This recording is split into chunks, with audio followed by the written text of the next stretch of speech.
എൻ്റെ ദേശീയ ഭക്ഷണം എന്നും കപ്പ തന്നെ. പൊറോട്ട എന്ന് പറയുന്നവരും ഉണ്ട്. പക്ഷെ ഞാൻ വാദിക്കാൻ വരുന്നില്ല. എനിക്ക് 3 നേരം കപ്പ കൊടുത്താലും ഞാൻ കഴിക്കും.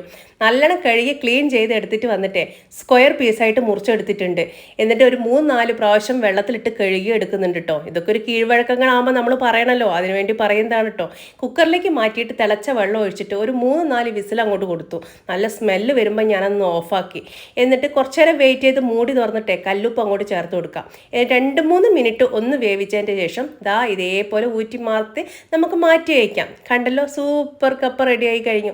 ഇനി ചിക്കൻ കറി ഉണ്ടാക്കാം. ചിക്കൻ വാങ്ങിച്ച് വെച്ചിട്ടുണ്ടായിരുന്നു. നല്ലോണം കഴുകിയെടുക്കുക. കുക്കർ ചൂടാക്കിയിട്ട് വെളിച്ചെണ്ണ ഒഴിച്ചിട്ട് 2 ടേബിൾ സ്പൂൺ മുളക് പൊടി ചേർത്തതിന് ശേഷം ഇഞ്ചി, വെളുത്തുള്ളി, പച്ചമുളക് ചതച്ചതാണ് കേട്ടോ ചേർത്തത്.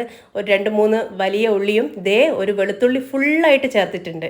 അതിൻ്റെ കൂടെ തന്നെ കുറച്ച് കറിവേപ്പിലയും കഴുകി വെച്ച ചിക്കനും ചേർത്ത് കൊടുക്കുക. ഒന്ന് മിക്സ് ചെയ്തതിൻ്റെ ശേഷം 2.5 ടേബിൾ സ്പൂൺ മല്ലിപ്പൊടിയും കുറച്ച് മഞ്ഞൾപ്പൊടിയും ചേർത്ത് കൊടുക്കുന്നുണ്ട്. ആവശ്യത്തിന് ഉപ്പും ചേർക്കുക. അതിനുശേഷം 2 തക്കാളി ഞാൻ മിക്സിയിൽ അടിച്ച് വന്നിട്ടുണ്ട് കേട്ടോ. അതും ചേർത്ത് കൊടുത്തിട്ട് കുറച്ച് വെള്ളം ഒഴിച്ചിട്ട് 2-3 പൊട്ടറ്റോ ചേർത്ത് കൊടുക്കുക. സ്വീറ്റ് കോൺ ചേർത്തിട്ടുണ്ട്, ബീൻസ് ചേർത്തിട്ടുണ്ട്, ക്യാരറ്റ് ഇഷ്ടമുള്ളവർ ക്യാരറ്റ് ചേർത്ത് കൊടുക്കുക. കുറച്ച് വെള്ളം ഒഴിച്ചിട്ട് നമുക്കിത് 2-3 വിസിൽ വരുത്തിക്കാം.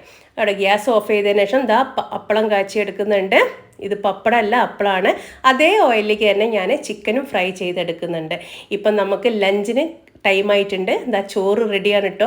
പിന്നെ ചിക്കൻ്റെ കറിയും തൈരും ഉണ്ട്, അപ്പളം, ചിക്കൻ ഫ്രൈ, നമ്മുടെ കപ്പ, അതിനകത്തേക്ക് സ്വീറ്റ് കോൺ ആണ് കേട്ടോ ഞാൻ കഴിക്കുന്നത്. എന്ത് ടേസ്റ്റാണെന്നറിയോ കറീനകത്തുള്ള സ്വീറ്റ് കോൺ കഴിക്കാൻ. അതേപോലെ തന്നെയാണ് നമ്മുടെ വെളുത്തുള്ളിയും. മുഴുവനായിട്ടുള്ള വെളുത്തുള്ളി അതിനകത്തുനിന്ന് കഴിക്കുമ്പോഴുള്ള ഒരു ടേസ്റ്റ് എന്താണെന്നറിയോ. ഒരു പ്രാവശ്യമെങ്കിലും നിങ്ങളൊന്ന് ട്രൈ ചെയ്ത് നോക്കണം കേട്ടോ ഇങ്ങനെയൊന്ന്.